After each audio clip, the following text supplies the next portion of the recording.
कौन ब्रह्मा का पिता है, कौन विष्णु की मां, शंकर का दादा कौन है, हमको दे बता। ये जानने के लिए कृपया सुनिए।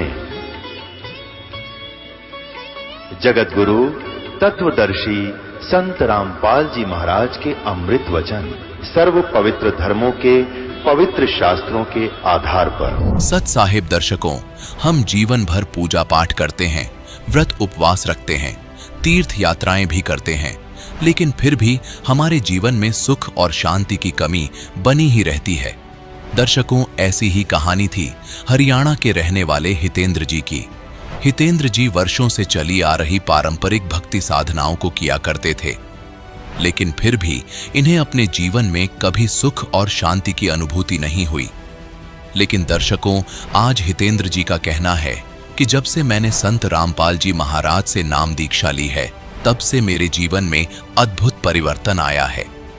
अब मुझे शारीरिक सुख भी मिल गया है और मानसिक शांति भी मिल गई है। दर्शकों, हितेंद्र जी का कहना है कि जो साधनाएं मैं पहले करता था वो शास्त्रों के विरुद्ध थीं, जिसके कारण मेरे जीवन में सुख के बजाय दुख थे।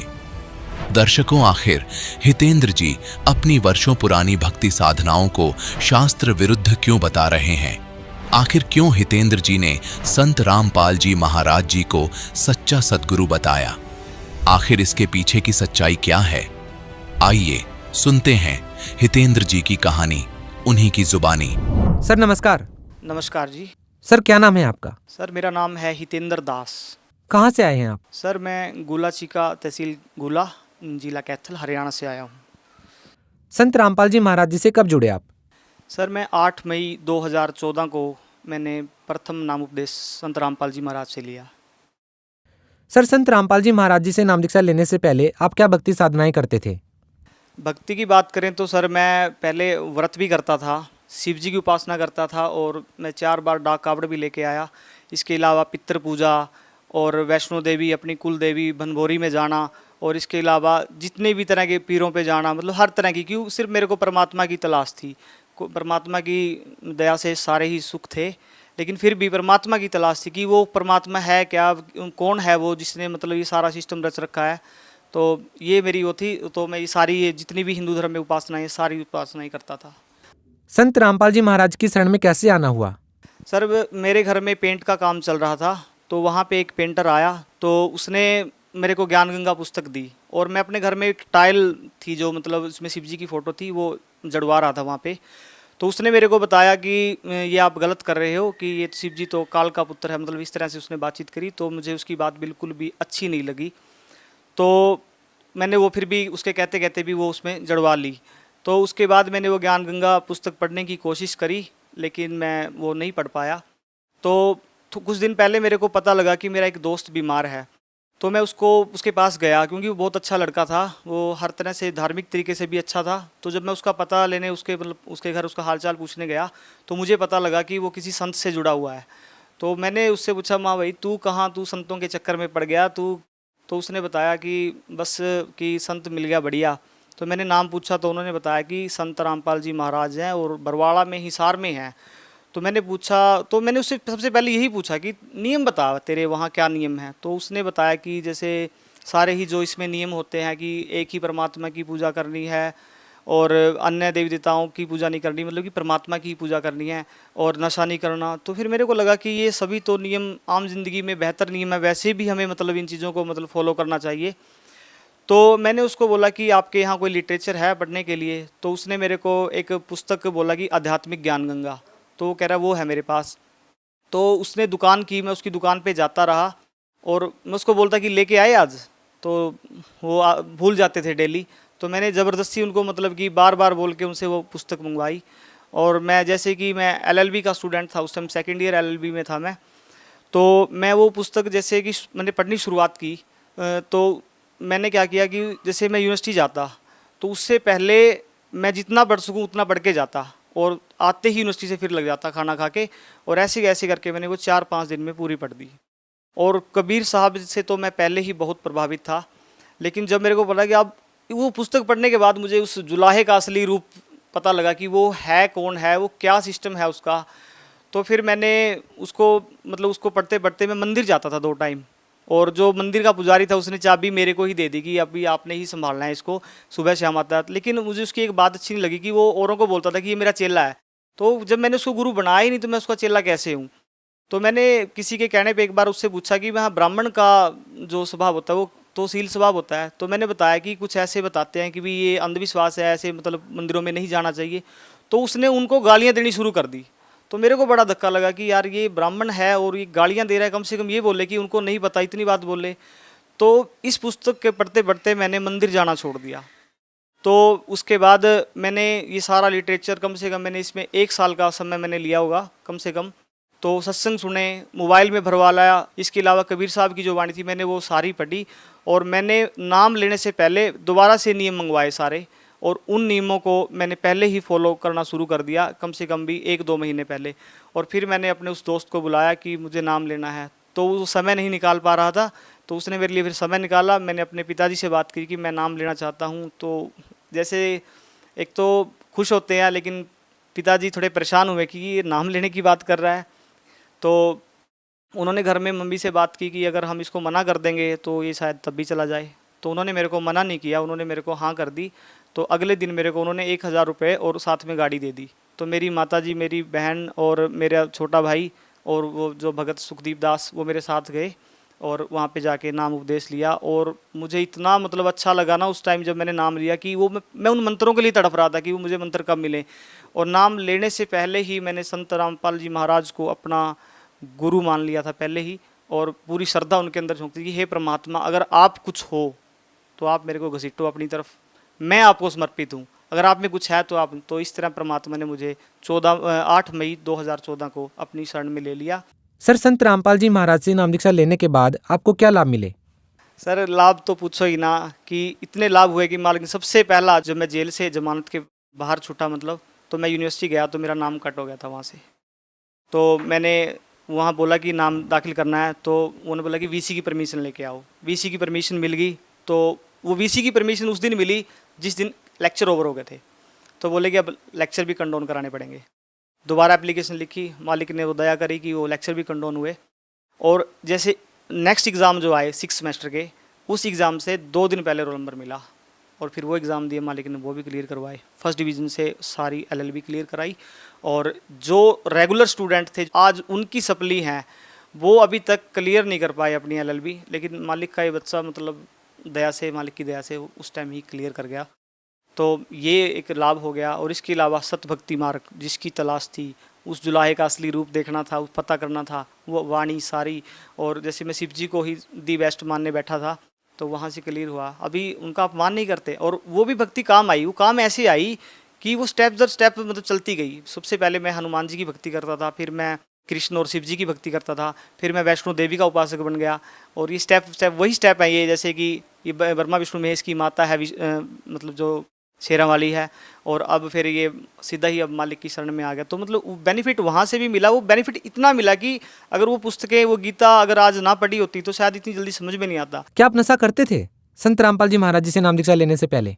मैं वैसे तो कोई परमानेंटली नशा नहीं करता था, लेकिन जैसे विवाह शादी में बोलते हैं कि कभी कभार ले लेनी चाहिए, मतलब वो था। क्योंकि मेरे जो फैमिली है, मतलब फादर हैं वो भी मतलब ले लेते हैं, दादाजी भी ले लेते थे। तो एक ऐसा था, तो माहौल है। और मेरे को मनाही नहीं थी घर से। सबसे बड़ी बात, भक्ति की मनाही है लेकिन उस चीज़ की मनाही नहीं थी। सर, वो लोग संत रामपाल जी महाराज जी से कैसे जुड़े हैं जो भी संत रामपाल जी महाराज जी से नाम दीक्षा लेना चाहते हैं? अभी सत्संग आता है चैनल के ऊपर, उसके ऊपर नंबर दिए हुए हैं। वो ज्ञान गंगा पुस्तक मंगवानी है, उसका भी सारा वो दिया है। वहाँ पे कांटेक्ट करें और जाएं शरण में। आप भगत समाज को क्या संदेश देना चाहेंगे? देखो, संदेश देने की मेरी औकात नहीं, लेकिन मालिक का जो संदेश है मैं वो बताता हूँ कि आइए अपना मतलब पहले तो अपने ग्रंथों को वो करें, और संत रामपाल जी के महाराज जी के सत्संग सुने आप, वहाँ से क्लियर करें अपने आप को। और उसके बाद आप नाम उपदेश लें, भक्ति करें। और जो बुराइयाँ छोड़ने वाली वैसे भी हैं, तो आप आएंगे तभी पता लगेगा, बिना आए पता नहीं लगेगा। और जब तक सुनेंगे नहीं तब तक भी नहीं पता नहीं लगेगा। तो ये मैं तो यही प्रार्थना करता हूँ कि आप पहले तो सुने, क्योंकि जब तक ज्ञान नहीं होगा तब तक भक्ति भी नहीं कर सकते। इसलिए कि ज्ञान प्राप्त करें यहाँ से और भक्ति करें। जी धन्यवाद। धन्यवाद। दर्शकों, अभी आपने सुने संत रामपाल जी महाराज से दीक्षा प्राप्त करके सुखी हुए भक्त के अनुभव। अब देखिए जगत गुरु तत्वदर्शी संत रामपाल जी महाराज के मंगल प्रवचन। वो पिछले बहुत अच्छे संस्कारी होते हैं, पिछले पुण्य उनके अंदर प्रेरणा करते रहते हैं, उनको टिकने नहीं देते हैं कि कोई भगवान ढूंढे कहीं, चाहे वो भले ही कोई ना कोई साधना की उसने सहारा ले ही रखा होता है, वो टिक ही नहीं सकता। चाहे वो हनुमान पूजा, चाहे गणेश जी की पूजा करे, और चाहे वो कितना मंदिर मस्जिद गुरुद्वारों में जाता हो, या कोई गीता वेद का कोई पाठ स्लो करता हो, वो टिक नहीं सकता। चाहे कोई व्रत रख रहा है या चाहे कोई तपस्या कर रहा है, वो डले ढोता ही रहता है, उसके बस की बात नहीं। तो इसी प्रकार जैसा जिस वर्ण में जन्म हुआ, उन परंपरागत साधनाओं की करते करते भी उसके अतिरिक्त यदि कोई और मार्गदर्शन करने वाला मिल जाता है तो वो भी स्वीकार करता है और उसको प्रारंभ कर देता। धर्मदास जी गांव बांधवगढ़ मध्य प्रदेश के रहने वाले थे, और इतने रिच मैन थे वो, इतने धनी व्यक्ति थे। कहते हैं जब कभी उस अक्षेत्र के राजा के ऊपर प्राकृतिक आपदाएं आ जाती थी, जैसे फ्लड आ जाना या सूखा गिर जाना, महामारी के कारण लोगों की अस्थि हो जाना, तो वो धर्मदास जी के पिता और दादा से वित्तीय सहायता प्राप्त किया करते थे राजा लोग। ये बताना दास का इसलिए अनिवार्य है कि इतना धनी होते हुए और जो व्यक्ति भगवान की तरफ में, तो धन्य है उसके माता पिता दिल से जन्म हुआ। अब वर्तमान में हम क्या देख रहे हैं, छोटी सी कोई पोस्ट मिल गई और कहीं कोई सरकारी उपाधि उसको प्राप्त पद मिल गया, खुद साहब बन बैठा। अकल मारी गई इस जीव की, काल ने इसकी रोल मार रखी है, और कल को मृत्यु होकर परसों गधा बन जाएगा। वो साहब के ऊपर फिर कौवे खा रहे होंगे, इसकी कमर को खोद रहे होंगे। तो हमने अपनी औकात को, अपने अस्तित्व को पहचानना पड़ेगा, या काल हमारा एक हवा भर देता है, गुब्बारे में हवा भर दी, छोड़ दिया, घूमेगा धक्के खाता, जब वो फटेगा तो उसका अस्तित्व पता नहीं कहाँ गिरेगा, जा कितने गंदे नाले में पड़ेगा या कितने समुद्र में पड़ेगा। तो इसलिए हमने इस हवा को नहीं भरना है, अपना ठीक ठिकाना, जो मालिक का आदेश उसके अनुसार हमने चलना होगा, तभी हम सफल होंगे। तो धर्मदास जी को इतनी तरफ थी, उन्होंने ये भी सुना हुआ होता है कि गुरु बिन मोक्ष नहीं होता, इसलिए उन्होंने एक रूपदास नाम के वैष्णव परंपरा के संत को गुरु धारण भी कर रखा था। अब गुरु बना है तो आज्ञा का पालन भी शिरोधार्य होता है, वो संत भक्त किया ही करते हैं। अब उसी गुरुदेव जी के द्वारा बताए गए निर्देशानुसार वो प्रतिदिन श्रीमद् भगवद गीता का पाठ भी किया करते थे, एकादशी का व्रत भी किया करते थे, जन्माष्टमी का व्रत भी करते थे, और श्री कृष्ण हरे राम राम राम हरे हरे, कृष्ण राधे राधे राधे कृष्ण कृष्ण, ओम नमः भगवते वासुदेवाय, ओम नमः शिवाय, इस तरह के जो भी मंत्र वो जानते हैं हमारे जो हिंदू धर्म के ये डुप्लीकेट गुरु, तो वो सारी बता रखी थी साधनाएं, वो कर रहा था। और उसके साथ साथ भगवान श्री कृष्ण यानी विष्णु जी की मूर्ति, जिसको शालिग्राम कहते हैं, उसकी भी पूजा अर्चना प्रतिदिन करना, जिसको कर्मकांड कहा जाता, कर्मकांड का एक हिस्सा है, वो भी किया करते थे। और गीता जी का नित्य पाठ भी करते थे। सभी तीर्थों का भ्रमण करने से भी मोक्ष उसको बता रखा था। अब बच्चा क्या होता है, अध्यापक ने जो सिलेबस बता दिया वो तो फाइनल समझता है, जो कहा ठीक है जी। इतना बड़ा सेठ मन में आई कि तीर्थों का भ्रमण किया जाए। उस समय परमात्मा जिस समय मिले उनकी एज भी 60-62 के आसपास हो चुकी थी। साधना उद्देश्य से तीर्थ भ्रमण करने के लिए अपनी धर्मपत्नी की राय ली। उनकी धर्मपत्नी का नाम आमीना था। उससे आज्ञा लेकर के वो चल पड़ा कि मैं तीर्थ भ्रमण करना चाहता हूं। तो जैसे भी आज्ञा लेकर चल पे। भ्रमण करते करते वो मथुरा के अंदर उस स्थान पर पहुंच के जहां पर यह माना जाता था कि यहां पर हमारे बाल गोपाल श्री कृष्ण भगवान जब यहां रहा करते मथुरा में, इस सरोवर में स्नान किया करते थे। और फिर वहां जाकर के एक गिरिराज बोलते हैं, जिसको भगवान श्री कृष्ण ने उठाया था जब इंद्र देवता स्वर्ग का राजा अपनी पूजा न करने से अक्षुब्ध होकर के व्रज को डुबोना चाहता था अधिक वर्षा करके, तो श्री कृष्ण जी ने उस पहाड़ को उठा के और पूरे ब्रज पर फैला दिया था। वर्षा खूब हुई थी और इंद्र थक गया था वर्षा कर करके, और वो कुछ बिगाड़ नहीं सका ब्रज का। तब उसने अक्षमा याचना की थी। तो उस स्थान पर भ्रमण करके, उस गिरिराज की परिक्रमा करके हम अपना मोक्ष मानते थे। उस सरोवर में स्नान करके हम मोक्ष मानते रहे। इसी उद्देश्य से धर्मदास साहिब जी भटक रहे थे, वहां पहुंच गए। सुबह सुबह उठे, उस सरोवर में स्नान किया जिसमें जल अधिक था नहीं, क्योंकि हम उसमें नहाना इसलिए उचित समझते रहे कि इससे मोक्ष होगा, चाहे गहरा भी क्यों ना हो, उसमें कीचड़ भी क्यों ना हो, हमें तो भगवान चाहिए। लेकिन परमात्मा कहते हैं, कबीर इस संसार ने समझाऊं कई बार, और ये पूछ पकड़ कर भेड़ की और उतरा चाहे पार। गरीबदास जी कहते हैं कि भेड़ पूछ को पंडित पकड़े, ये भादो नदी विहंगा, गरीबदास व भवजल डूबे, जिन नहीं साध सत्संगा। जिनको संत नहीं मिलते, सत्संग नहीं मिलता, तो वो भवजल के अंदर ऐसे डूब जाते हैं जैसे भादो के अंदर नदियां, भादो महीने में बहुत जबरदस्त वर्षा होती थी और सभी दरिया बहकर चल पड़ती थी, फुल स्विम पर ओवरफ्लो हो करने को हो जाती थी। और उस समय कोई ये कहे दरिया पार करने के लिए भेड़ की पूंछ पकड़ तुझे पार कर देगी, नहीं, उसका ये साधन नहीं है पार होने का। पार होने के लिए नौका, लीक प्रूफ नौका हो और उसका चालक ट्रेंड हो, तब वो पार होंगे। ये साधन है प्रॉपर। और जो साधनाएं आप कर रहे हो, परमात्मा बताया करते थे कि ये तो भेड़ की पूंछ पकड़ा रखी तुम्हारे कोई नकली गुरुओं ने, तुम्हें डबोएंगी, तुम भौजल में डूब जाओगे, ऐसे चक्रव्यूह में फंस जाओगे, 84 लाख योनियां भोगोगे, तुम्हें समझ में नहीं आएगा।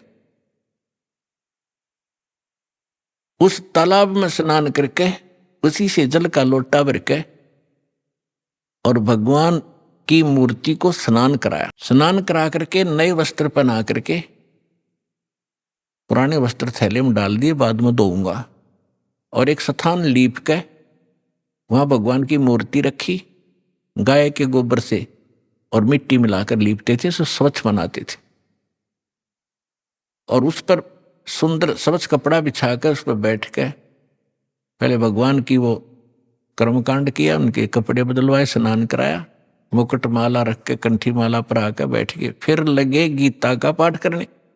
और उसी समय परमात्मा बनारस में आए हुए थे। वैसे तो वो एक सेकंड के अंदर, सेकंड के भी कुछ फ्रिक्शन में जहां चाहे पहुंच जाए अपने पूरे ब्रह्मांडों में, एक सेकंड फ्रिक्शन ऑफ सेकंड, और असंख्य रूप बना ले, वो समर्थ है। तो परमात्मा वहां एक जिंदा महात्मा के रूप बनाकर वहां पहुंच गए। अब जिंदा महात्मा मुसलमानों में अधिकतर होते हैं जो काला और कोट पहनते हैं और सिर पर काला ही एक टोप होता है, जैसे गोल गोल से चोटे वाला। ओवरकोट घुटनों से नीचे तक होता है और एक अंडरवियर पहनते हैं, लंगोट। और दाढ़ी और मूछ रखना, सिर पे बाल रखना, ये उनकी पहचान। उनको जिंदा महात्मा कहा करते थे। और जिन भी महापुरुषों को मिले हैं इस वर्तमान में, आदरणीय धर्मदास साहिब जी को, आदरणीय मुरुगदास साहिब जी को, आदरणीय नानक साहिब जी को, आदरणीय दादू साहिब जी को, आदरणीय गरीबदास साहिब जी को, आदरणीय घीसा दास साहिब जी को, इन सबको ये मिले हैं जिंदा महात्मा के रूप में। आदरणीय रामानंद जी को मिले हैं, वो उस समय जो प्रगट थे, 5 वर्ष की आयु का शरीर दिखा रहे थे, उस में मिले। तो इनको सभी को जिंदा महात्मा के रूप में मिले हैं। दर जिंदे का रूप सैल वृंदावन कीनी, तहाँ मिले धर्मदास करते हैं बहुत अधीनी। भगत का एक गुण होता है कि बहुत प्यार से विनम्र भाव से बात करता, जहां भक्ति की चर्चा चलती है तो परमेश्वर जाके थोड़ी दूरी पर बैठ के जिंदा महात्मा का रूप बनाकर, क्योंकि वो हिंदू थे और परमात्मा की वेशभूषा उस समय उस धर्मदास की दृष्टि से एक मुसलमान की थी, इसलिए उनकी क्रियाओं को दूर से देख रहे थे। जब धर्मदास जी ने सब क्रियाएं की और फिर लगा गीता का पाठ करने, जब परमात्मा 10 फुट की दूरी पर बैठ के रेत में अलग से वो अपना आसन उसन लगा कर बैठा है, तिलक लगा रखा। वैष्णो साधु की जो पहचान होती है, गले में तुलसी की एक मणिये की माला, कंठी बोलते हैं, वो पहन रखी और वैष्णो संत जैसी वेशभूषा बनाकर वो बैठा। तो परमात्मा ने काफी सब कुछ सुना। धर्मदास जी ने सोचा कि एक मुसलमान भक्त, एक साधु, साधु भी भक्त ही होते हैं क्योंकि वो भगवान के लिए भटक रहे होते हैं। जितने भी आज संत बने हैं ये पहले भगत थे और फिर नटपट का ज्ञान सुन लिया इधर उधर से, फिर इन थोड़े से मैच्योर हो गए, इन थोड़ी बहुत बोलने की शैली सुधार ली और ये संत बन गए, बाकी श्रोता हो गए। सारा का खिचड़ी ज्ञान है ही आपके समक्ष है। तो परमात्मा सुनते रहे। धर्मदास जी ने सोचा बड़ी ध्यान से सुन रहा भाई, आज तो ये हो सकता है इसका ज्ञान समझ में आ जाए, इसका कल्याण हो जाए। अब जैसे गीता अध्याय नंबर 4 के श्लोक नंबर 25 से लेकर 30 तक यही फैसला दिया है गीता ज्ञानदाता ने कि जो भी जैसी साधना करा अपनी उस साधना को पापनाशक जानता है। पापनाशक मीन मोक्षदायक। पापनाश होंगे तो भी मोक्ष होगा। आगे यदि उसको पता हो या ठीक नहीं है तुरंत त्याग दे, कोई भी ना करे उस कार्य को। तो धर्मदास जी ये सोच बैठे थे कि हमारा जो धर्म है, हमारा जो धर्म है धार्मिक क्रियाएं, ये सर्वश्रेष्ठ हैं, मुसलमानों से श्रेष्ठ है। इस दृष्टिकोण से उसने देखी रुचि। तो उस दिन डेली जो गीता का पाठ करता था, उस दिन 7वें अध्याय का उसका नंबर था, उसमें से पढ़े, उसका हिंदी अनुवाद भी पढ़ा, फिर 8वां अध्याय भी पढ़ा, फिर 15वां भी पढ़ा और भी कई चुने से शब्द उसने श्लोक सुनाए और उसका व्याख्यान करके सुनाया। प्रतिदिन 1 घंटा साधना करता था, उस दिन 3 घंटे लगा दिए। और परमात्मा ऐसे करे जैसे बड़ा रुचि ले रही है। जब उन्होंने सब क्रिया कर ली तो परमेश्वर ने कहा कि हे महात्मा जी, देखो पुण्यात्मा, इस काल जालिम ने हमारे साथ कैसे जुल्म कर दिया। हमारे पिता ने हमारे निकटाने के लिए अब कैसे छल छिद्र करने पड़ते हैं, कैसे बहुरूपीय का काम करना पड़ता है। उस 2 कौड़ी के जीव धर्मदास को तो कहते हैं हे महाराज जी, और स्वयं कहते अपने आप को कबीर दास। मैं दास हूं, मैं भटका हुआ हूं और मैं सब महापुरुषों के पास जा चुका हूं, परमात्मा के लिए घर से निकला हूं और मुझे कोई सही मार्ग मिल नहीं रहा। आज मैंने आपका ज्ञान सुना, कुछ मेरा खिंचाव हुआ, मैं आपसे परमात्मा की जानकारी चाहता हूं। अपने आत्माओं जब ऐसे अधीन होकर कोई पूछता है तो हमारी इच्छा बनती है कि बताएं इसको, ये तो भ्रमित है। हिंदू मुसलमानों को इसलिए बुरा मानते थे कि ये मांस खाते हैं, अहिंसा करते हैं, पापी बने हुए। तो इस दृष्टिकोण से उन्होंने समझाया कि इसके पाप बच जाएंगे यदि हमारे धर्म को स्वीकार कर लेगा।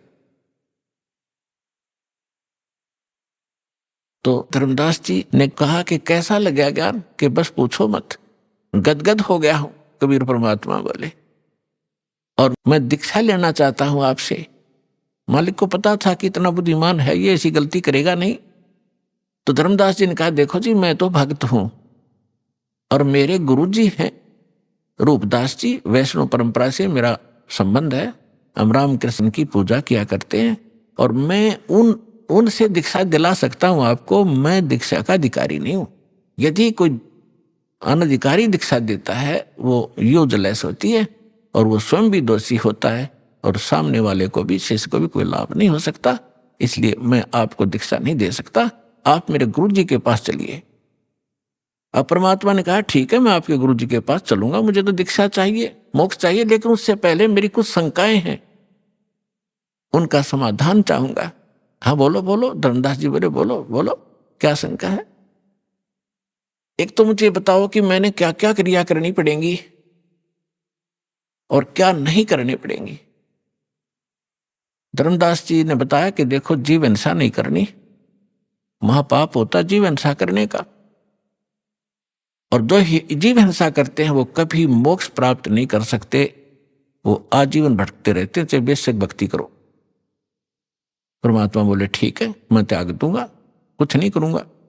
फिर कहा कि हमारे गुरुजी नाम देते हैं रामकृष्ण का, दशमा भी बोल रहा था हरे राम हरे कृष्ण कृष्ण कृष्ण हरे हरे। ये लाभ जब देंगे जब आप उनसे ले लोगे, अपनी मर्जी से करने से कोई लाभ नहीं होगा। बोला ठीक है जी। परमात्मा बोले बहुत अच्छा।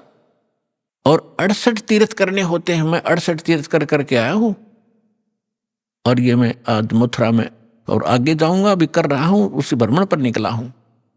एकादशी का व्रत करता हूं मैं, गुरुजी ने बता रखी है, और रामकृष्ण का जाप जपा करते हैं। तो परमात्मा ने पूछा कि ये जो आप पढ़ रहे थे कौन सा ग्रंथ है? कि ये श्रीमद् भगवत गीता है। ये ज्ञान किसने लिखा है? कि भगवान ने खुद बोला है। श्री कृष्ण को भगवान मान रहे थे। बहुत अच्छा बहुत अच्छा, ठीक है।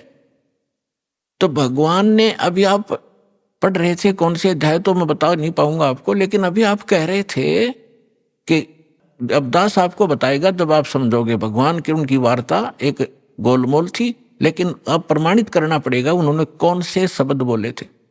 गीता अध्याय नंबर 8 के श्लोक नंबर 13 में, श्रीमद् भगवत गीता जो आप पढ़ रहे थे उसमें लिखा है कि ओम इति एकाक्षरम ब्रह्म विहारण माम समरण ये परियाति तजन देहम सयाति परमाम गतिम।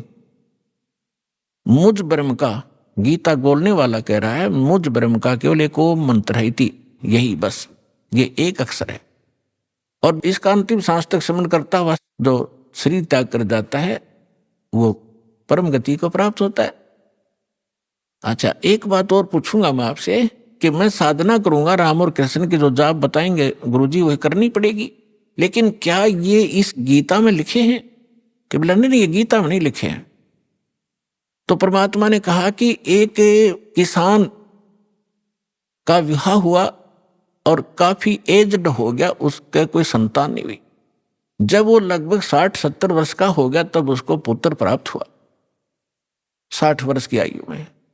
अब उसने सोचा किसान ने कि मैं कभी भी मृत्यु को प्राप्त हो सकता हूं और मेरे पुत्र को अनुभव है नहीं कृषि का, अभी ये बालक है, इसलिए मैं अपना अनुभव लिख देता हूं।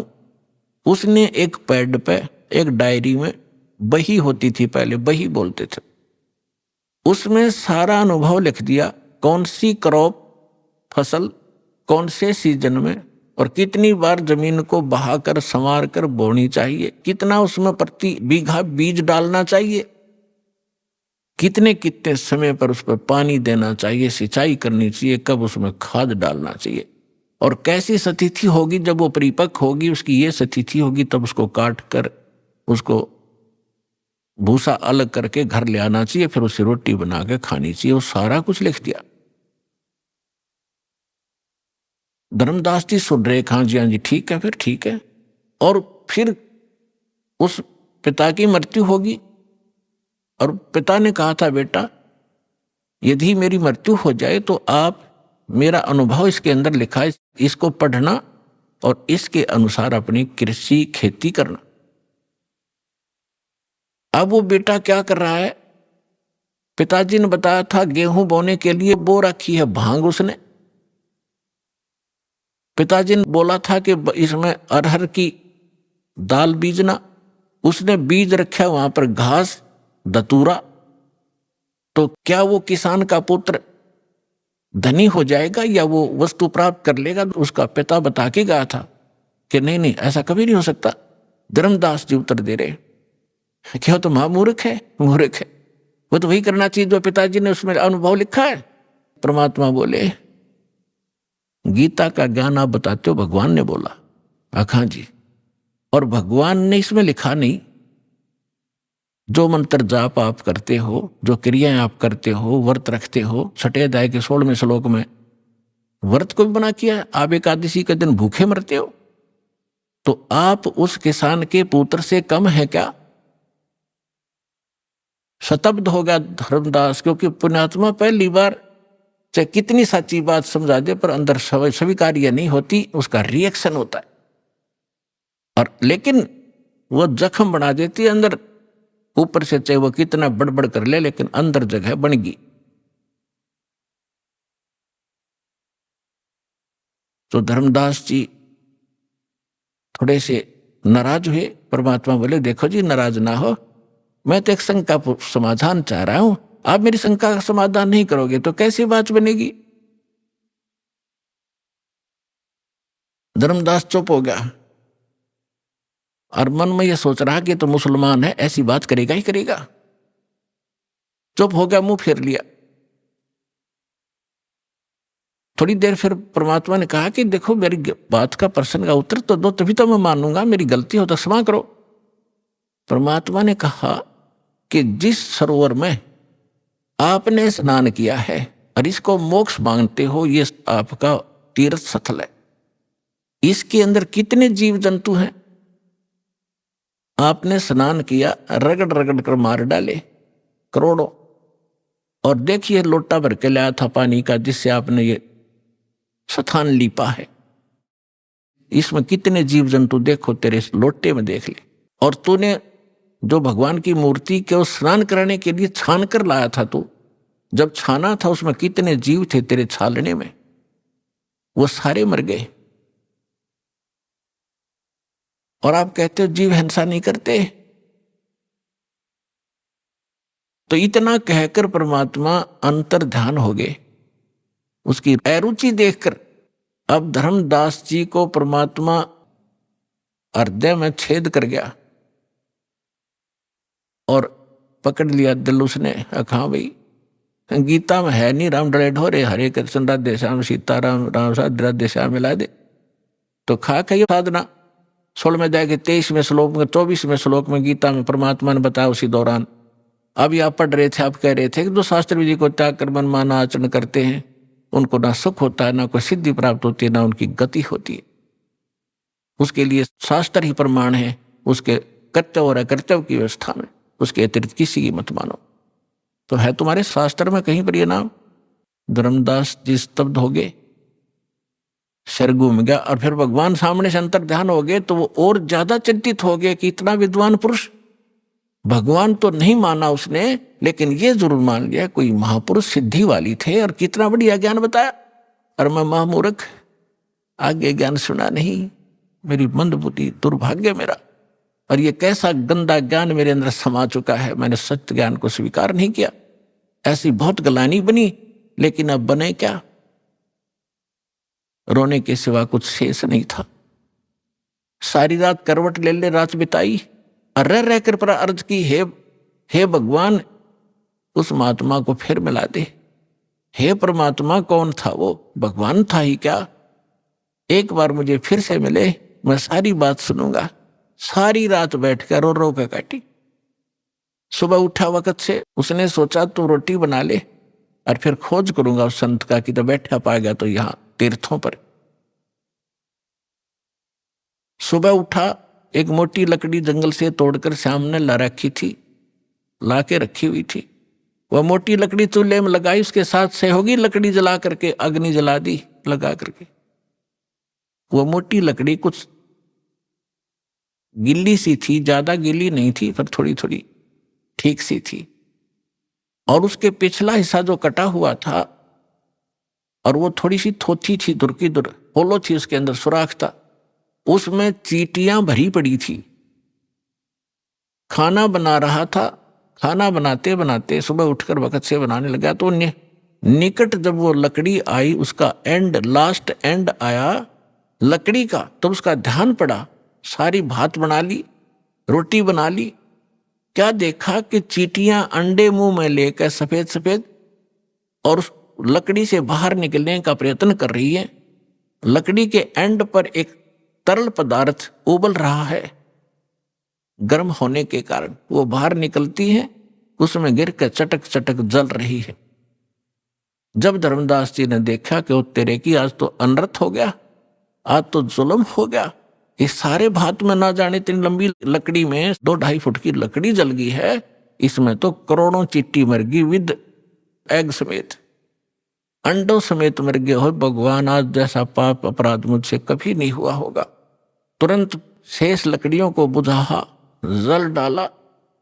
अब सोचा कि इस पाप से बने हुए अन्न को मैं कैसे खाऊं, आज तो बहुत अपराध हो गया। उसने सोचा आज मैं निराहार रहूंगा, इस आहार को किसी साधु संत को खिला दूंगा, मैं पाप मुक्त हो जाऊंगा। भक्त श्रद्धालु जैसी उनकी आत्मा अलाउड करती है, उसी तरह अपने को पाप मुक्त करने की वो चेष्टा किया ही करते हैं, शायद ऐसे बच जाऊं। अब सारे उस भोजन को लेकर थाली में रखकर और चला संत की खोज में। हम साधु संत किसको मानते हैं? या दाढ़ी बड़ी हो, सिर पे बाल हो बड़े बड़े, लाल कपड़े पहन रखे हो, गले में माला हो, या कतीनी वस्त्र हो, राख लपेट रखी हो, लंगोट पहन बांध रखा हो ओनली, या मूंड मुंडा रखा हो, कति गोटम गोट हो, लाल कपड़े अवश्य हो, हम ऐसे को संत मानते हैं। तो परमात्मा ने ऐसे एक साधु का रूप बनाया, लाल कपड़े पहन के, दाढ़ी मूछ थी ही, जैसे ये ऋषि में ऋषि वागर हिंदुओं के, ऐसे बैठ गए एक वृक्ष के नीचे। धर्मदास जी की नजर पड़ी कि हाँ संत बैठे हैं। जाते ही थाली रखती और कहा भगवान भोजन पाओ, दास का भोजन पाओ। परमात्मा बोले रख दे भाई। धर्मदास मुझे भूख लगी है। जब उन्होंने धर्मदास नाम कहा तो सामने देखा, लेकिन परमात्मा का रूप अन्य था, नहीं पहचान सका। उसने सोचा मैं भंडारे करता रहता हूं, साधु संत आते हैं, जानते होंगे मुझे। ज्यों ही थाली रखी, परमात्मा के पास एक करमंडल था, लोटा, उसमें से जल उठाया कबीर परमेश्वर ने और उसको मंत्र पढ़ा अन्नदेव की आरती का एक, और उस पूरी भात पर छींटे मार दिए, वो सारी भोजन पर थाली में एकदम सारा भोजन, सब कुछ चींटी बन गई। वह थाली काली होगी और अंडे मुंह में लेकर वो बाहर निकलने का प्रयत्न कर रही है। तो परमात्मा उसी रूप में हो गए जो पहले दिन वार्ता हुई थी, जिंदा वाले भेष में।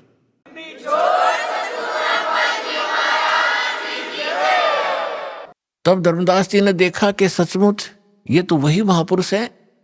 तब परमात्मा ने कहा, रे अत्यारे, कल क्या कह रहा था तो कि जो जीव हिंसा करते हैं वह कभी मोक्ष प्राप्ति नहीं कर सकते, और तेरे से तो कसाई भी अच्छा, तो कसाई से भी बुरा तने कितने जीव मार दिए। चरणों में गिर गया, पैर पकड़ दिए, कहा भगवान ज्ञान बता दो, हम तो अंधे हैं, हमारी बुद्धि तो कति झेरे कुएं जैसी है। जो ज्ञान हमने आज तक सुना और उसी को हम सत्य मान रहे थे, आपका ज्ञान पहली बार सुनने से मन को स्वीकार्य नहीं हुआ। हे भगवान, अब मैं आपका सारा ज्ञान सुनूंगा। तब परमात्मा उनको लगे बताने अपने आत्माओं, जैसे तुलसीदास जी ने लाखों वर्ष पहले घटी घटना रामायण वाली अपनी दिव्य दृष्टि से देखकर अपनी भाषा में उसको पुनः एज इट इज चित्रार्थ कर दिया, जो आज पूरे हिंदू समाज को मान्य है। घटना वही है, सिर्फ भाषा में अंतर कर दिया, कोई अंतर नहीं। इसी प्रकार परमेश्वर कबीर जी को प्राप्त होने के उपरांत परमेश्वर ने गरीबदास जी का ज्ञान योग खोल दिया। अब ये जो हमारी जो दिव्य दृष्टि है, ये समझो एक दूरबीन है जो दूरदर्शी होती है, सूक्ष्मदर्शी होती है, ऐसी दूरबीन समझो। और इसकी अक्षमता होती है, एक तो ऐसी दूरबीन होती है आधा किलोमीटर तक ही कुछ देख सकती है, एक ऐसी होती है नक्षत्रों तक देख लेती है यहाँ बैठे। तो इसी प्रकार जो तुलसीदास जी की जो दिव्य दृष्टि थी वो सूक्ष्म दूरदर्शी थोड़ी अक्षमता की थी, और गरीबदास जी के को प्राप्त जो दिव्य दृष्टि थी उसने असंख्यों युग पहले का ज्ञान और आज से 600 वर्ष पहले जो भगवान के साथ घटना घटी और भविष्य का जो ज्ञान उन्होंने अपनी अमृतवाणी में बताया है। तो उसके आधार से आपको थोड़ा सा वर्णन करते हैं, क्योंकि महापुरुषों के मुख से उतरित वाणी और इस दास के मुख से आप तक पहुंचेगी तो ये एक असर करेगी न्यारा। जैसे एक तो वचन कहे एक सिंपल मैन कि यहां से बरवाला से लेकर जींद तक रोड बना दो, और एक का यहाँ का मुख्यमंत्री। जनसाधारण मेरे जैसा से सारा दिन कहें जाओ अधिकारियों ने जाके कि ये वहां से वहां तक रोड बना दो, कभी नहीं बनेगा। और वो एक बार कहेगा, अगले दिन काम शुरू हो जाता है। इस प्रकार उसके वचन में शक्ति है। इसी प्रकार संत परमपिता का नुमाइंदा होता है, प्रतिनिधि होता है, उसके पास परमेश्वर की शक्ति होती है, उसके आदेश से वो काम शीघ्र होता है। दर्जन का रूप शैल वृंदावन कीनी, तहां मिले धर्मदास करते हैं बहुत अधीनी। गरीबदास जी अपनी अमृतमयी वाणी में भगवान से प्राप्त उस दिव्य योग से, दिव्य दृष्टि से देखा हुआ एज इट इज बोल रहे, लिखवा रहे हैं, दास उसको सुना रहा है। बहुरंगी वरियाम कामनी कामी सोई, दर सतगुरु का रूप धनी उतरे हैं लोई। ए संसार, गरीबदास जी कह रहे हैं कि धर जंदा महात्मा का रूप धर के सैल वृंदावन की वृंदावन की सैर सपट्टा करने के लिए चले, और तहां मिले धर्मदास जो करते हैं बहुत अधीनी, बहुत विनम्र आत्मा के थे। बहुरंगी वरियाम कामनी कामी सोई, बहुरंगी ना जाने किस रूप में कहां प्रकट हो जाता है। और दर सतगुरु का रूप धनी उतरे हैं लोई, सतगुरु का रूप बनाकर यानी तत्वदर्शी संत रूप में खुद धनी, खुद मालिक वहां आकर प्रकट हुए थे। बहुरंगी वरियाम कामनी कामी सोई, दर सतगुरु का रूप धनी उतरे हैं लोई। परम उजागर ज्ञान ध्यान बहुरंगी बाना, तहां मिले धर्मदास आचार विचार दीवाना। परम उजागर ज्ञान, बहुत ही ओजस्वी वाणी परमात्मा की, तत्व ज्ञान, और वहां मिले धर्मदास जो इस कर्म कांड नकली साधना का दीवाना हो रहा था, हटना नहीं चाहे था। परमात्मा ने पूछा, है पुण्यात्माओं, पता नहीं आपका यह बालकपन कब खत्म होगा, या काल की भांग तुमने झूठे सुख की पी रखी है कद उतरेगी। आप यहां एक कहर भोग रहे हो, चाहे राष्ट्रपति है किसी भी देश का, जीव का जीवन है ये। आज प्रधानमंत्री है, कल मृत्यु हो गया, गधा बन गया, तो खाक सुख है ये। झूठे सुख को सुख का है ये मान रहा मनमोद, ये सकल चबीना काल का, कुछ मुख में कुछ कोद। परमात्मा इतने खाड़े कर रखे आपके लिए, अपने बच्चों को दृढ़ भक्तों को मिलते हैं, उनसे उनको अपना गवाह बनाते हैं, फिर वो भी आपको क्या बता रहे। तो क्या कहते हैं, हाथ जोड़ कर भगवान बैठे एक दो कोडी मारे जैसे नीच के सामने। थोड़ा सा धन पा के फूल गया, फिर भी आत्मा में जगह है, वो डलेड हो रहा है, शास्त्र साधना कर रहा है, और स्वयं एक वैष्णव संत की वेशभूषा बना रखी थी, तो सबसे उत्तम मान रहा था अपने आप को। तो हाथ जोड़कर कहते हैं, कौन तुम्हारी जात, परमात्मा पूछते हैं उससे धर्मदास जी से, कौन तुम्हारी जात कहां से आए स्वामी। अभी आपने सुने संत रामपाल जी महाराज के मंगल प्रवचन। आइए अब सुनते हैं संत रामपाल जी महाराज से नाम दीक्षा लेकर सतभक्ति करके अद्भुत लाभ प्राप्त करने वाले अनुयायी के विचार। दर्शकों, जब मनुष्य अपने जीवन में सभी देवी देवताओं की भक्ति और आराधना करता है, भूत प्रेतों की साधना करके स्वयं भी तांत्रिक बन जाता है, लेकिन फिर भी वो अपनी बीमारियों को ठीक करने में असमर्थ रहता है। दर्शकों, ऐसी ही कहानी थी उड़ीसा के रहने वाले रंजीत मांझी जी की। रंजीत जी ने अपने जीवन में अनेकों प्रकार की भक्ति साधनाएं अपनाई और कई वर्षों तक स्वयं तांत्रिक का कार्य भी किया, लेकिन इसके बावजूद भी इन्हें बोन कैंसर जैसी बीमारी और मानसिक तनाव का सामना करना पड़ा। लेकिन दर्शकों, आज रंजीत जी का कहना है कि जब से मैंने संत रामपाल जी महाराज से नाम दीक्षा ली है और सभी प्रकार की शास्त्रों के विरुद्ध साधना को त्यागा है तथा संत रामपाल जी महाराज द्वारा दी गई शास्त्रानुकूल भक्ति साधना को अपनाया है, तब से मेरा जीवन पूर्ण रूप से बदल गया है। अब मेरी बीमारी भी और मानसिक तनाव भी पूर्णतः समाप्त हो गया है। दर्शकों, आखिर संत रामपाल जी महाराज ने रंजीत जी को ऐसी कौन सी जड़ी दे दी जिससे इनकी कैंसर जैसी लाइलाज बीमारी भी खत्म हो गई है? आखिर इसके पीछे की सच्चाई क्या है? आइए सुनते हैं रंजीत मांझी जी की कहानी, उन्हीं की जुबानी। नमस्कार सर। नमस्कार सर। सर क्या नाम है आपका? रंजीत मांझी है सर। रंजीत जी आप कहाँ से हैं? कलाहांडी डिस्ट्रिक्ट ओडिशा से। संत रामपाल जी महाराज से नाम दीक्षा आपने कब ली? 7 जनवरी 2018 को। संत रामपाल जी महाराज से नाम दीक्षा लेने से पहले आप क्या भक्ति साधनाएं किया करते थे? ऐसे हम आदिवासी होने के बाद, एसटी होने के बाद, हमारा जो परंपरा में था, भूत प्रेत, वो देवी देवता मसाणी, वो सब पूछता था, बकरा उकरा काटता था, वही सब करते आता था। उसका साथ साथ मतलब जो ब्रह्मा विष्णु महेश्वर, जो शिव मंदिर, वो सब जाता था। तो फिर आप संत रामपाल जी महाराज की शरण में कैसे आए? एक बार इसमें गाड़ी एक्सीडेंट हो गया सर। मैं गाड़ी से गिर गया था, तो उसमें चोट लगा। चोट लगने के बाद 15-20 दिन जाने के बाद मेरा ये पैर रात को इतना बड़ा हो गया, तो मैं सुबह उठते देखा तो मेरा पैर नहीं उठ रहा है। तो मैं सोचा ये क्या हो गया मेरे को। फिर बाद में मेरे को याद आया कि मैं जो एक्सीडेंट हुआ था इसका वजह से ये हुआ। फिर मेरे दोस्त लोग मुझे हॉस्पिटल ले गया, जो मांडोसिल बोल के गाँव है सर। तो उसी में ले गया, तो वो डॉक्टर एक छोटा मोटा डॉक्टर था, उसका पास ले गया तो एक औषध मेडिसिन लिखा कि उसको दुकान से लेके आओ, उसका बाद मैं उसका ट्रीटमेंट करूँगा बोला। तो मेरा दोस्त बोला ठीक है तू यहाँ आराम कर, मैं औषध लेके आता हूँ। बोला वो गया।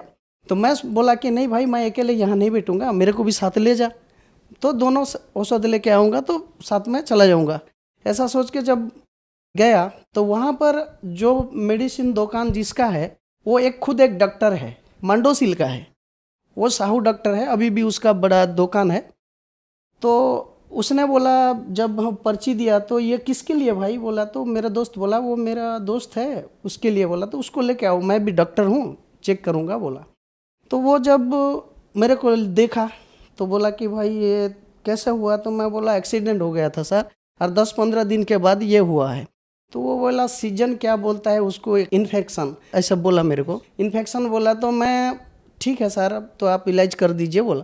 तो वो मेरे को 4 इंजेक्शन दिया उस दिन और बोला कि कल शाम को 5 बजे आ जाना बोला। तो फिर उसी दिन भी गया तो 3 इंजेक्शन लगाया, फिर कल शाम को आना बोला। ऐसे करके 2-2 इंजेक्शन लगा के 6 दिन गया। 6 दिन जाने के बाद सर जी 6 दिन के शाम में जब पहुंचा वहाँ पर, तो एक मतलब ऐसे डब्बा लेके आया, डब्बा ले आया और मेरे को लेटा दिया और वो डब्बा नीचे डाला और मेरे पैर को ऐसे दबाने लगा। तो वो डब्बा में 2 डब्बा खून जैसा गोला गोला निकला, 2 डब्बा, इतना बड़ा डब्बा में मेरे यहाँ से। उसके बाद बोला कि इतना सारा तेरा इसमें था, अभी तू ठीक हो जाएगा, ऐसा बोला। फिर 2 इंजेक्शन लगा के मेरे को भेज दिया। फिर अगले दिन 7वां दिन में फिर गया तो फिर वो साफ किया। साफ करने के बाद बोला कि कितना दूर तक तेरा ये है अभी पता नहीं चल रहा है, कल फिर आना बोला।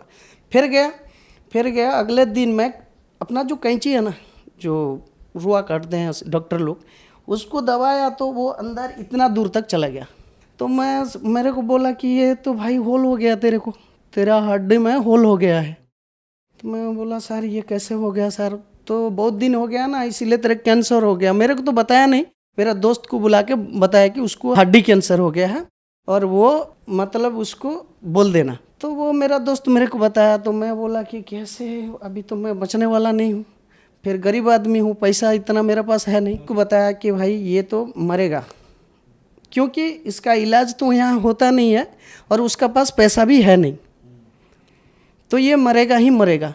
लेकिन उसका फॉर्मेलिटी के लिए मतलब अपना दिल बहलाने के लिए उसको मैं टैबलेट और औषध जो देता हूँ वो लगाते रहे, लेकिन वो बचेगा नहीं, ऐसा बोला था। और मेरा दोस्त भी अभी सबूत है वो, तो वो बोला कि ऐसा ऐसा हो गया, तेरे घर को फ़ोन कर देता हूँ।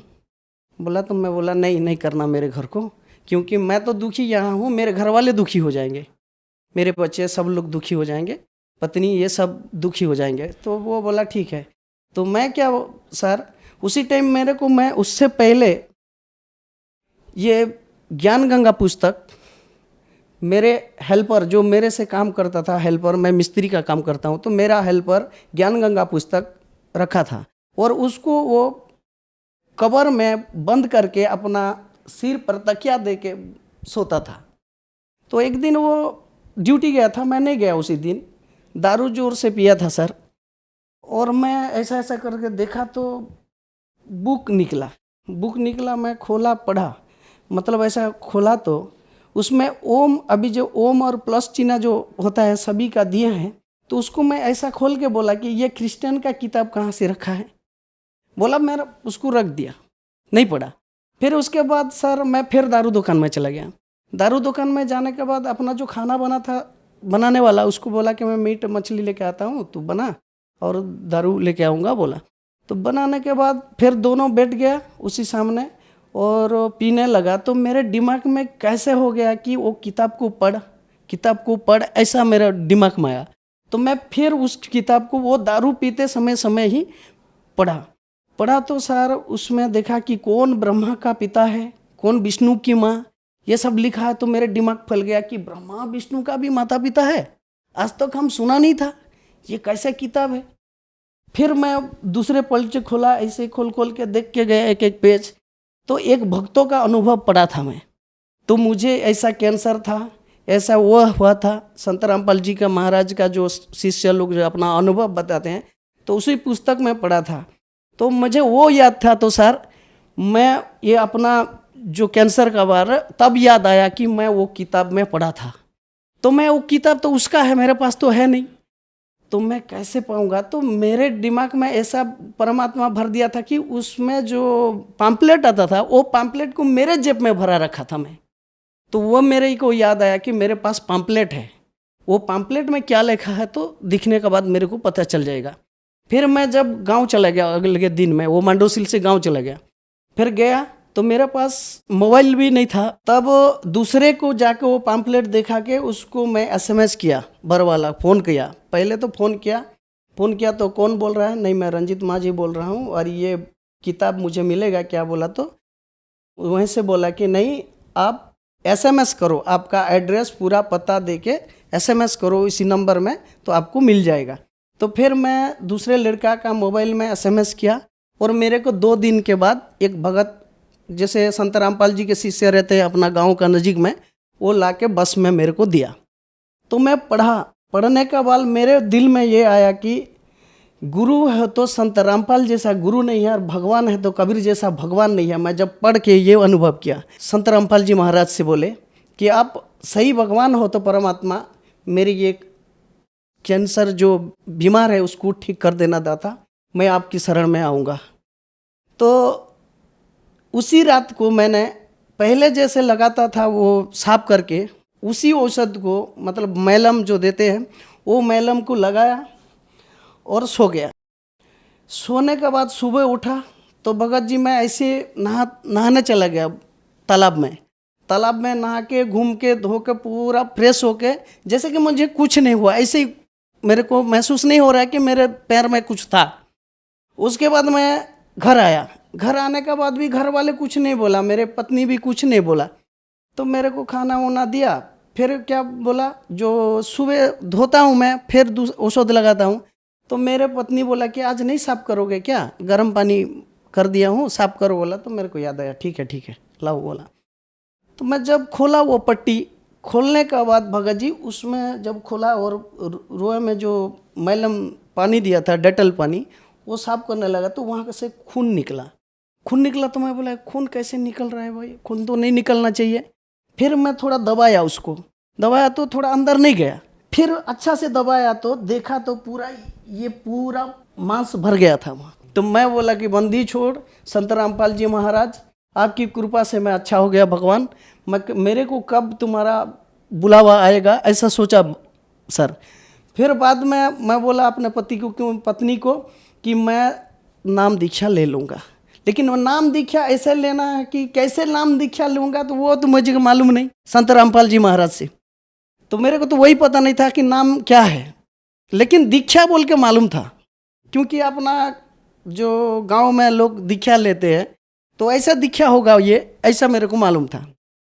तब मैं वो भगत को फ़ोन किया, जिस भगत ने बोला तो वो संत रामपाल जी महाराज का शिष्य, उसको फ़ोन लगाया तो उसने उसको पूछा कि भाई अरे इस दीक्षा कैसे मिलेगा, तो वो बोला कि जारिंग गांव में नामधाम सेंटर है, वहीं पर नाम दीक्षा दिया जाता है।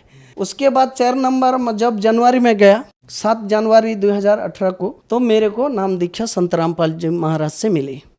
सर, आपको हड्डी कैंसर यानी बोन कैंसर था। डॉक्टर्स ने आपको मना कर दिया था कि अब आपकी जिंदगी ज्यादा नहीं है। आपने संत रामपाल जी महाराज से प्रार्थना की और संत रामपाल जी महाराज ने आपको नाम लेने से पहले ही ठीक कर दिया। तो क्या संत रामपाल जी महाराज से नाम दीक्षा लेने के बाद भी आपको लाभ मिले? हाँ मिले सर, बहुत सारे लाभ मिले सर।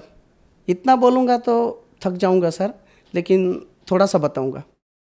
मैं पहले तो मुझे आध्यात्मिक ज्ञान हुआ कि भगवान क्या चीज़ होता है, ये मुझे महसूस हुआ और भगवान को पहचाना। संत रामपाल जी महाराज पूर्ण परमात्मा है, पहचाना। अपना वेद शास्त्र में जो है वो हमको मिला। मैं बहुत नशा करता था सर। सुबह उठता हूँ तो पहले दारू पीता था और मेरे घर वाले भी तंग आ जाते थे कि ये दारू कैसे छूटेगा। और मेरे पत्नी बहुत सारे मंदिर मस्जिद ऐसे व्रत रखता था कि ये दारू छोड़े बोल के। मेरे पिताजी, मेरे बड़े भैया, इन लोग, मैं जब नहाने जाऊंगा बोलने से भी मेरे पीछे एक आदमी भेज देते कि ये दारू पीने जाएगा बोल के। मेरे घर आके भी पूछ सकते सर। तो जब वो मेरे को, जो मेरे साथ में जाता है, मेरे सिक्योरिटी बॉडीगार्ड बन के, उसको मैं पैसा दे देता था कि नहीं बोलना तू, मैं दारू पी जाने जा रहा हूँ, तू नहीं बोलना, तू ये पैसा ले बोल के उसको मैं पैसा दे के फिर दारू पी के आ जाता था। ऐसा नशा करता था। लेकिन जब संत रामपाल जी महाराज से नाम दीक्षा ली, वो दारू आज तक मैं छुआ नहीं, ना मुझे याद भी नहीं आता है। और गुटखा इतना खा जाता था सर, मेरे ये इतना नहीं खुलता था, वो भी संत रामपाल जी महाराज की दया से छूट गया सर। सर, संत रामपाल जी महाराज से नाम दीक्षा लेने के बाद आपको बहुत सारे लाभ प्राप्त हुए। तो जो दर्शक आज आपको टीवी पर देख रहे हैं, खास करके उड़ीसा में कैंसर के पेशेंट की बहुत ज्यादा संख्या है। लोगों के पास पैसे नहीं है इलाज कराने के लिए और आप उनके लिए एक उदाहरण हैं। तो जो दर्शक आज आपको देख रहे हैं और वो भी इन बीमारियों से ग्रस्त हैं, उनके लिए आप क्या कहना चाहेंगे? उनके लिए मेरे ये कहना है, उनकी प्रार्थना है कि इनको संत रामपाल जी महाराज की सत्संग सुने। और मैं जैसे संत रामपाल जी महाराज का ज्ञान गंगा पढ़ के अपना बीमार का, नाइलाज बीमार का ठीक हुआ हूँ, तो आप लोग भी संत रामपाल जी महाराज के ज्ञान सुने और सत्संग देखें। जैसे टीवी में बहुत सारे चैनल में आते हैं और कल अपना बीमारियाँ ठीक करें। तो इनको ये निवेदन करता हूँ कि आप भी मेरे जैसा नाली जाली बीमारी से ठीक हो सकते हैं। संत रामपाल जी महाराज से नाम दीक्षा कैसे ली जा सकती है? संत रामपाल जी महाराज का बहुत सारे टीवी चैनल में सत्संग आते हैं, उसके नीचे एक पीली पिट्टी आते हैं और उसमें एक नंबर आता है। उसी नंबर में कांटेक्ट करने के बाद आपको आपका जहाँ का नज़दीक का नामदान सेंटर होगा उसी का पता दिया जाएगा। आप नामदान लेकर अपना कल्याण करा सकते हैं। यही मेरा विनती है। धन्यवाद जी। सत साहिब सर।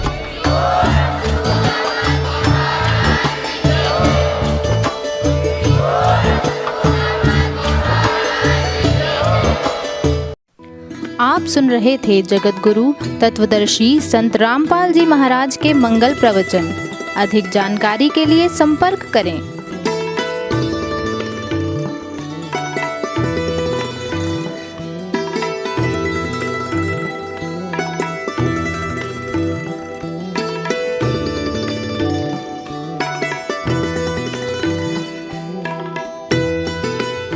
जगत गुरु तत्वदर्शी संत रामपाल जी महाराज जी के पावन सानिध्य में भक्ति की अलख जगाने तथा श्रद्धालुओं को सत्य भक्ति मार्ग का रास्ता दिखाने हेतु कनाडा के लोकप्रिय channel the TV NRI channel पर जगत गुरु तत्वदर्शी संत रामपाल जी महाराज जी के मंगल प्रवचनों का प्रसारण प्रतिदिन सुबह 7:30 बजे से 8:30 बजे तक तथा रात्रि 7:30 बजे से 8:30 बजे तक किया जा रहा है। इस सत्य भक्ति मार्ग को अपनाने के लिए अधिक से अधिक सत्संग प्रसारण देखें। इस सत्संग प्रवचन का सीधा प्रसारण संत रामपाल जी महाराज लाइव सत्संग YouTube चैनल और जगत गुरु संत रामपाल जी महाराज Facebook पेज पर भी देख सकते हैं।